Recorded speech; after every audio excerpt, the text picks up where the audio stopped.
Бишкекте мыйзамсыз иштеген 2 медресе жабылды. Анда 40тан ашык бала билим алган. Бишкек шаардык ички иштер башкармалыгынын экстремизмге жана мыйзамсыз миграцияга каршы күрөшүү кызматынын кызматкерлери мыйзамсыз 2 медресени аныкташты деп билдирди Борбор калаанын шаардык ички иштер башкармалыгынын басма сөз кызматы. Ички иштер министрлигинин тергөөгө чейинки текшерүү учурунда аталган медреселерде мамлекеттик органдардын уруксатысыз 40тан ашык жашы жетти эле өспүрүмдөргө дин үйрөтүлүп жаткандыгын аныктаган. Окуу 3000 сом деп бааланган. Жыйынтыгында бул мыйзамсыз диний мекемелерди жабуу чечими кабыл алынды. Балдар ата-энелерине өткөрүлүп берилип, Свердлов райондук ички иштер башкармалыгынын тергөөчүлөрү медресенин жетекчилигинин ишине баа берүүдө.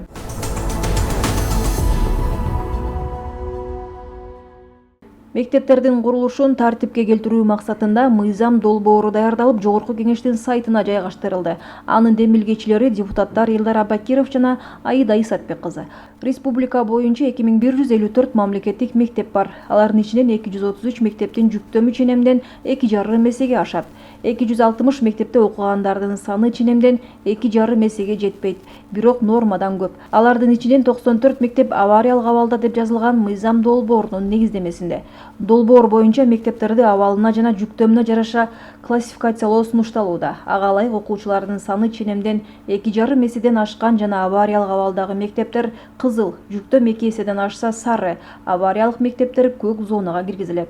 Ошого жараша биринчи кезекте кызыл жана көк, андан кийин сары зоналарда жайгашкан мектептерди оңдоо жана куруу каралган. Ошондой эле 2025-жылдын аягына чейин кызыл, 2026-жылга сары зонадагы мектептердин ремонтун жана курулушун аяктоо үчүн каражат бөлүү сунушталууда.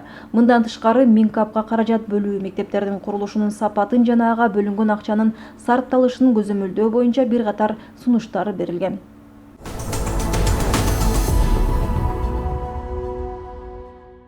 Жаңы муундагы окуу китептери менен камсыз кылууда жергиликтүү авторлор тартылат. Бул тууралуу Билим берүү жана Илим министри Догдургүл Кендирбаева Жогорку кеңештин социалдык саясат боюнча комитетинин жыйынында билдирди. Министрдин берген маалыматына караганда, учурда билим берүүнү түп тамырынан өзгөртүү үчүн 12 жылдык билим берүүгө өтүүгө даярдыктар жүрүп жатат. 12 жылдыкка өтүүдөгү бир багыт китептерди жаңылоо. Бул жаатта дүйнөлүк деңгээлде алдыңкы деп эсептелген билимге изилдөө жүргүзүлүп, 14 өлкө тилине которулган Сингапурдун алдыңкы китептерин бизге ылайыкташтырууда лицензия алдык. Бул китептер мурун жеке менчик мектептерде гана болсо, эми ар бир балага жеткиликтүү болот. STEM багытындагы китептерди даярдоодо жергиликтүү авторлордун кудуретин жогорулатабыз. Атайын конкурс жарыяланып, эл аралык эксперттер тартылбайт, деди Кендирбаева. Министр бул багытта министрликте окуу китеби басма үйү түзүлүп, иштер жүрүп жатканын белгиледи. 2024-жылы республикабыздагы билим берүү уюмдарын окуу китептери менен камсыз кылууга республикалык бюджеттен 152 миллион сом каралган. Бул каражаттарга быйылда мазмуну жаңыланган окуу методикалык комплекстери даярдалып, мектептерге жеткирилет. Бул сумма Кыргызстандагы мектептерде 12 китеп комплект менен 100% камсыз кылууда жетпейт. Ал үчүн 8 миллиард 600 миллион сом керектелерин кошумчалады.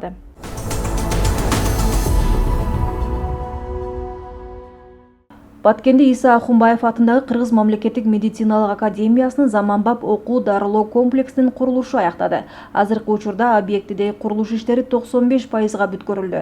Жаңы окуу жылына карата комплекс толук пайдаланууга берилет. Эскерте кетсек, комплекс көп тармактуу дарылоо диагностикалык оорукана катары курулуп, заманбап жабдуулар, рентген кабинети, УЗИ, ЭКГ менен жабдылган. Мындан тышкары комплекстин аймагында 200 орундуу конференц-зал, студенттер үчүн 200 орундуу жатакана жана 500 орундуу күндүзгү оорукана курулган.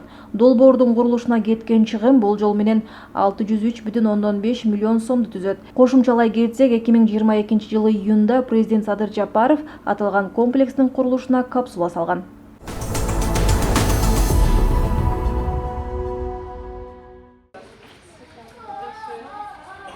Ноокат район Көк улуттук алып жашаган Мирмахмудов айыл аймагында бул Жаннат бала бакчасы жакында бөбөктөргө эшигин ачты. Учурда 50 бала тарбияланып жатат. Негиздөөчүсү жергиликтүү тургун Алтынай Ашиева. Ал өкмөттүк акселератор программасына катышып өз үйүн биринчи кабатын бала бакча кылууну чечкен.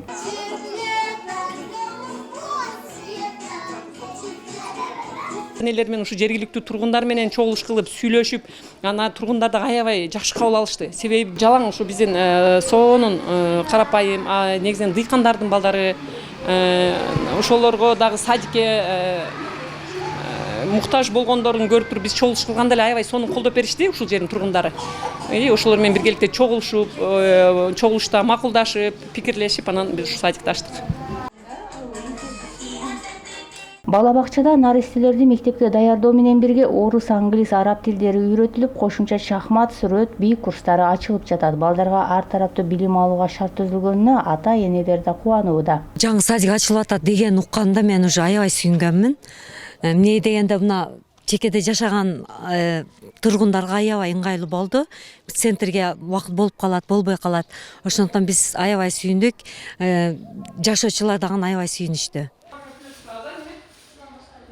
Үй тигиндеги бала бакча элетте жайгашкандыктан мында айылдагы нукура азык-түлүктөрдөн тамак даярдалып, балдардын туура тамактануусуна өзгөчө көңүл бурулат. Балдарга мектепке чейинки билим берүүнү кеңейтүү максатында башталган бул программада үй тигинде бала бакча ачууну көздөгөн ишкерлерге ар тараптуу колдоо көрсөтүлөт. Алар лицензия салыктардан бошотулат. Санитардык талаптар, өрт коопсуздук эрежелери сакталса, үй тигиндеги бала бакчаларды ачууга уруксат берилген. Бул долбоор башталган 1 жыл аралыгында өлкөдө 138 үй тигиндеги бала бакча ачылды.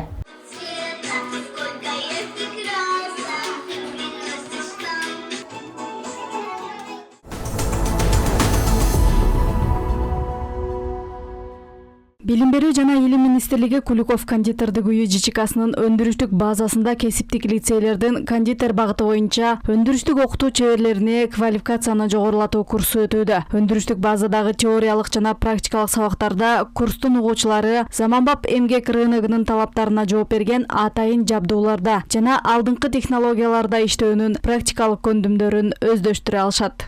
Все 3 группы, во-первых, они проходили у нас. Келген угуучулар бизде бир гана өндүрүштө эмес, технологиялардын колдонулушун, убакыттын туура пайдалануусун, техникалык коопсуздукту жана азыктардын туура сакталуусун дагы үйрөнүштү. Албетте, дагы жаңыча рецепттер менен бөлүштүк. Ал эми кондитердик сырларга токтоло турган болсок, азыр өнүккөн заманда интернет аркылуу эле бардык сырларды үйрөнүп алса болот. Эң башкысы, кондитерде каалоо болушу керек деп ойлойм.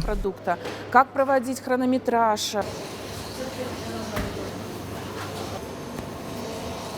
Биздин ишеничибиз ушул баргандан кийин булар өздөрүнүн окуучуларын кондитер кесибиндеги кесипкөй адистерди даярдаганга өз салымын кошулат деген ишеничтебиз да. Бардык аймактар боюнча келишти. 37 өндүрүштүк окутуу устаты бүгүн ушул билимин жогорулатуу курсунда окуп жатышат. Республикалык илимий методикалык борбору тарабынан уюштурулган 72 сааттык окуунун алкагында алган теориялык жана практикалык билимдеринин негизинде окуучулар бүгүн экзамен беришүүдө. Биз 3 десерт өрөндүк. Биринчиси малина менен крем жасалган десерт, аты примавера деп аталат экен. Трайфл, мынакей бизге бүгүн ушу трайфлдан биз экзамен тапшырып атабыз. Жана үчүнчүсү капкейк. Вот здесь мы просто сегодня для эксперимента взяли абрикосы. Свежие абрикосы, поэтому попробуйте, как он получился. Окууга келген мугалимдерге атайын тапшырмалар берилген. Жасалган десерттер билим берүү министрлигинин өкүлдөрү менен биргеликте Куликов кондитердик үйүнөн келген атайын технологдор тарабынан бааланды. Сегодня студенты у нас. Мен бүгүн таң калып турам. Анткени мугалимдер кадимки студенттердей абдан аракет кылышкан. Чын жүрөктөн изденип, берилген тапшырманы чыгармачылык менен аткарышыптыр. Мен чындыгында таң калып, кубанып турам. Катышуучулардын ар бири сертификат алышат деген ишеничтемин. Весь творческий подход. Махабат Шакирова, Адилет Алмазбеков, билим жаңылыктары.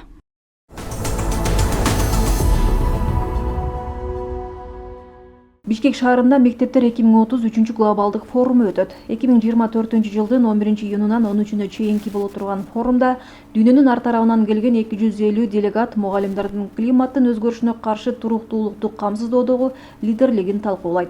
Форум Кыргыз Республикасынын билим берүү системасынын 100 жылдыгына арналган.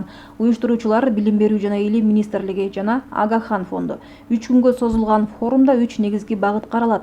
Окутуу процессинин натыйжалуулугун жогорулатуунун жолдору, окутуу чөйрөсүн жакшыртуу жана билим берүү системаларын күчөтүүнүн жолдору.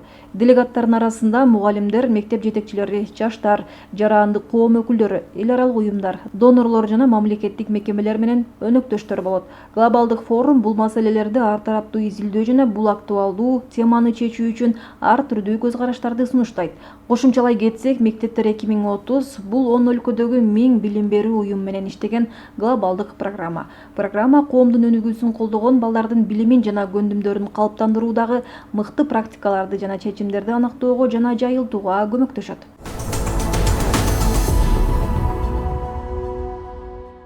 Кыргызстан эгемендик алгандан бери Улуттук илимдер академиясынын Жамгырчинов атындагы Тарых, археология жана этнология институтунун илимий кызматкерлери экспедицияга чык-чуак каражаттарды дээрлик ар кайсы эл аралык донорлордун акчасы менен чыгып келишкен. Одним из конечных продуктов работы. Археологдун бирден бир иши бул археологиялык багыттагы жерлерди туура казып, илимий иштерди жүргүзүү жана казып алган жерлерди туризм аймагына айлантуу. Бул иштер мамлекет үчүн өтө маанилүү. Археологдор 30 жылда эмне кылды? Алар көп нерсени жазады. Бирок жазган иштердин көбү чет элдик гранттар менен жазалды. Ал эми акча каражат гранттык болсо, алардын кызыкчылыктарына басым жасап каласың. И, конечно, в большей степени ориентируешься на интересы партнеров.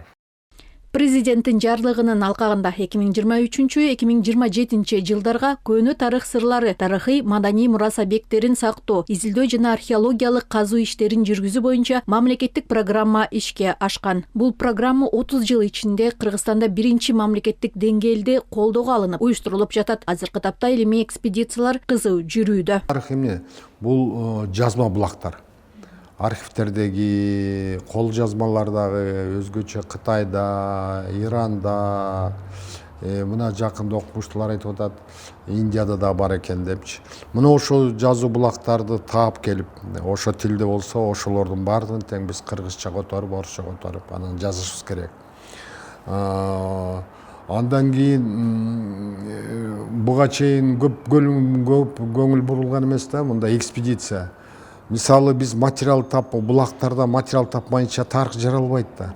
Анан архивден издешибиз керек. Мына совет мезгилин изилдеш үчүн Ташкентке, Алматыга, Оренбургка, Москвага, Ленинградка барып, ошол жердеги биздин совет мезгилиндеги архивдик материалдарды издешибиз керек. Аяка барыш керек, жашаш керек. Анан материалдарды азыр мурун бекер берсе, азыр бекер бербей калды. Ар бир баракка тыйын төлөйбүз. Ошон үчүн каражат керек. Каражат болбосо изилдөө кыйын. Ведут раскопочные работы. Кара Суу районунун Акжар айылында азыркы тапта археологиялык казуу иштери жүрүүдө. Казуу иштерине археолог Кадича Ташпаева, Сулайман Тоо музейинин кызматкерлери, Ош мамлекеттик жогорку окуу жайынын жана ошондой эле Батыш Чех университетинин студенттери бул аймакты изилдеп жатышат. Изилдөөлөрдүн башында турган археолог Кадича Ташпаеванын айтымында бул аймакта керамикадан жасалган идиштер, зер буюмдар чыгып жатканын белгилейт. Здесь на северной Кара Суу районунун Акжар айылынын түндүк тарабында 6 төбө бар. Бул жерде биз 3 жылдан бери археологиялык изилдөөлөрдү жүргүзүп келебиз. Археологиялык казуу иштери жүрүп жаткан дөбөлөрдө кызыктуу табылгалар табылган. Мисалы, палеозоологдор көптөгөн дан өсүмдүктөрүнүн жана өсүмдүктөрдүн уруктарын табышкан. Бизге абдан кызык болуп жатат. Бул дөңсөлөр эмне үчүн бир линияда, бири-биринен анча алыс эмес жерде жайгашкан. Алардын аралыгы 200 метрге жетет. Изилдөөлөрдүн жыйынтыгында белгилүү болот деп жатабыз. 2 жылдын аралыгында жергиликтүү жана чет элдик археологдор тарабынан адам жана мал сөөктөрү, үйлөрдүн калдыктары, карапайдиштердин сыныктары табылган. Буюмдар мындан 23 кылым мурда башталган Кушан падышалыгына таандык деп болжолдоп жатабыз. Программаны ишке ашыруу үчүн тарыхый маданий мурас объектилерин эсепке алуу жана пайдалануу боюнча электрондук портал түзүлүп ишке берилет. Ошондой эле мындай жайларды оңдоп түзөө жумуштары жүргүзүлөт. Археологиялык эстеликтерди эл аралык стандарттарга ылайык консервациялап, археологиялык казуулар жана изилдөө иштери жүзөгө ашырылат. Белгилей кетсек, тарыхый маданий мурас объектилерин сактоо, изилдөө жана туура пайдалануу үчүн мамлекеттен 584 миллион 74 миң сом каражат бөлүнгөн. Жогорудагы бөлүнгөн каражат 4 жылга бөлүштүрүлүп иш алып барылат. Бул программа акыркы 30 жыл ичинде биринчи мамлекеттик колдоо программасы. Бермечи Мукаева, Жакшылык Тилекбек уулу, билим жаңылыктары, Бишкек.